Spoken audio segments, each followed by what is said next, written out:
Okay, so this was the review page of today's handout, and this reviews pretty much what we worked on the first 2 days, learning about the concept of a random variable, specifically a discrete versus a continuous random variable, working with a discrete variable probability distribution, which we kind of could do already, and then answer probability questions from that, and then do what was called the average or the expected value. Okay. So why is x considered a discrete variable? Well, like I said, this is kind of my favorite answer. And x can't be a decimal value. The only particular outcomes for x are the numbers from 1 through 6. So any kind of variable where the only kind of outcome you can get is a single numbers or a set of single numbers that have spaces between them is a discrete variable. Typically, if we're measuring something, that's a continuous. We have not done continuous variables. It's not that we're not going to. This unit focuses more on, almost entirely on discrete. All right, so one of the things that we know in a probability distribution, any kind of probability distribution, that all the probabilities have to add up to 1. So if we had one of these probabilities missing, we could figure out what it was from the idea. And also, notice, this is a little unique problem. It's a die rolling problem, but it's a weighted die. So your probabilities of rolling any one particular number are not equal. This die is set so that you have slightly higher probabilities of certain numbers and slightly lower probabilities of other numbers. I just mentioned that because it's a good example of where this couldn't be binomial. Okay. So, probability that x is greater than 4. That would be the probability that x equals 5 or the probability that x equals 6. We've talked about this a bunch of times if we're doing OR probabilities, and they're independent events where it's impossible to have both outcomes at once. You can't be a 5 and a 6 at the same time. You just add these together. So 0.16 for the 5, 0.11 for the 6.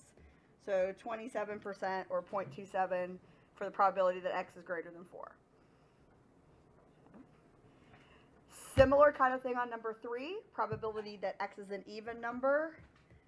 Probability that x is 2, 4, or 6. So more adding. Because they are independent, you don't have to worry about overlaps. There aren't any. And so that's 55%.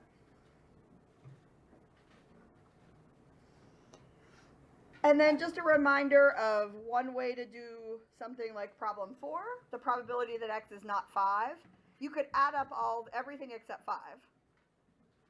Or think about this as a complement problem. The probability that x is not 5 is 1 minus the probability that x is 5.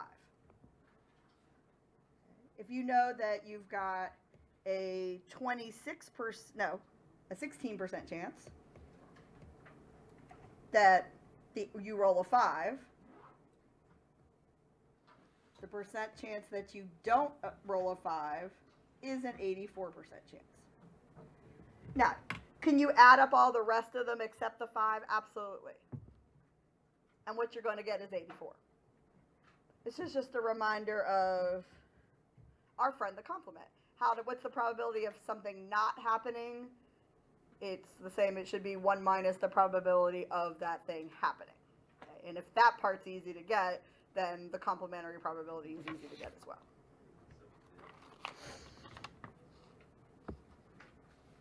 All right, so if this was a quiz, 4 questions, how many would you have gotten right out of 4? You don't have to answer that, but that's kind of a good test for yourself. If you didn't answer, if you just kind of were waiting for me, you know, I challenge you to kind of try the problems ahead of time and check answers. Give yourself the ability to figure it out for yourself, because you won't get that confidence if you don't ever try it, if you just wait for me to tell you the answers every time. Okay, so I changed this. I found this concept or this application, and I liked it. You know, what would real people do with this? You know, why would you, other than gambling, right? Investment is kind of like gambling, though. So let's say you had an investment opportunity, and the prospectus says, these are the possible outcomes that we can see, and the likelihood of each of the outcomes. So, and this is supposed to be a comma, not a decimal. So $100,000 profit, you've got about a 10% chance of that happening. A $50,000 profit, you've got about a 30% chance. So 10% of chance of 100,000, 30% chance of 50,000, 30% chance of 20, and 30% chance that you would end up losing $80,000. Right? So no profit, maybe 80,000 ends up being your investment initial, and so these are your possibilities. We can calculate, well, how much, if you did this, what would you expect? What would be the expected value? Or the average profit. Okay. If we want to do it by hand, we can take each of the numbers times their probabilities. Remember, the expected is, I always forget to do the sum. The sum of x times p. Sum.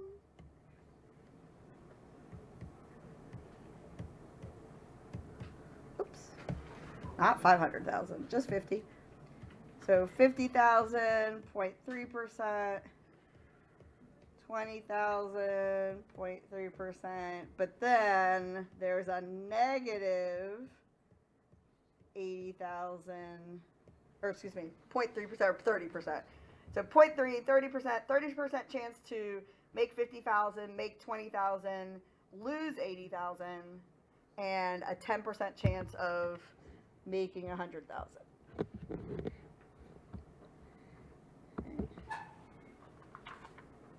Which I did not finish. I have it on my thing and I didn't finish it, so let's go ahead and do that. Come here, mister. Alright.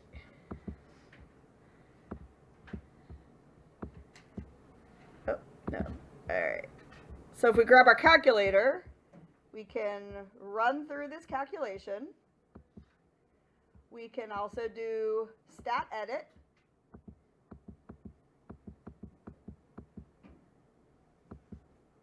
Put all of our outcomes in list 1. We'd have to make sure we get that negative. So all of our outcomes in list 1, all of our probabilities that go with each outcome in list 2. Probably going to want to do this anyway because this is how we're going to get the standard deviation. There we go. Bless you. Make sure I got everything going right. 100,000, 50,000, 20,000, negative 80,000. Stat calculate. One variable statistic. You need to tell it to grab the frequencies. Otherwise, it's just going to average list 1. We want it to average list 1, but based on the probabilities in list 2. So I didn't do that right. There we go. Woo. So our expected value is $7,000. My average value or expected value is $7,000. My standard deviation And double check me behind that. Make sure I didn't mess that up. I think I did it right though. Wait, is that wrong? Pretty, huh? Negative? Ooh. Okay, hang on. Let's see.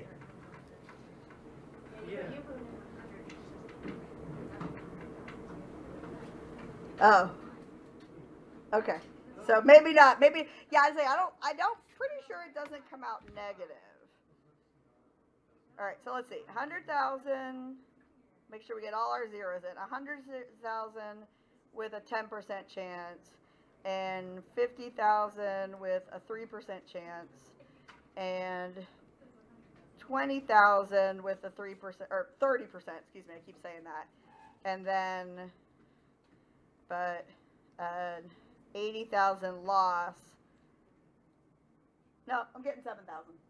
Okay. Okay. Yeah, it's easy to mess up though. If you drop a zero, it definitely changes things. So our expected value, meaning, you know, what will be the, on average, this investment would be most likely to give us around $7,000. Now, that doesn't mean that's what's going to happen, but what this might help us do is if we had several investment scenarios, and based on, you know, different projects, we might analyze them based on expected value. Sometimes the little numbers or the individual pieces are a little distracting. There's actually some evidence to show that people are actually really bad at doing expected value. Your gut feeling often totally takes you in the wrong direction. We're going to look at that example a little bit later. So anyway, we would expect to make about $7,000. Okay. So is that good or bad? Well, it might just depend on what our other options are. And our standard deviation here, and this is the one that's kind of like, I don't know what my best analysis of this is 61,163.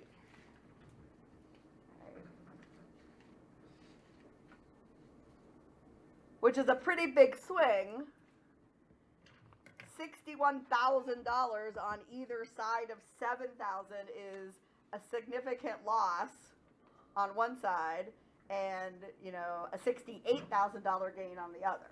So that's a pretty big swing, and that might be something we also look at. It's like, well, you know, here's the average, but here's a range that makes a lot of sense. Like, ooh, I don't love that range. I would like to kind of make that a little smaller. Maybe I don't want to have such a big variance of possibles that would be likely. Interesting thing though, this kind of thing in finance, you never know, right? People who invested in Blockbuster stores 35 years ago were like, woo, money, this will never be bad. And then, you know, we don't rent videotapes anymore or even DVDs. Or if we do, we stream everything, you know. And also if someone said, I'm going to start a business where people are just going to use their own cars and go pick up people and take them for rides. At one point, somebody said, that's crazy. No one's going to just let strangers come pick them up all the time, and nobody's going to use their own car for that. And now we have multiple companies that do that. So you never know. You never know what's going to people can make projections and predictions and do research and ask people questions like market research and that says, yeah, this is going to be very popular. This wouldn't. Would you do this? How much would you spend for this? But you never really know until you get out there and try it. Okay, so that's a good review of day one. Actually, days 1 and 2.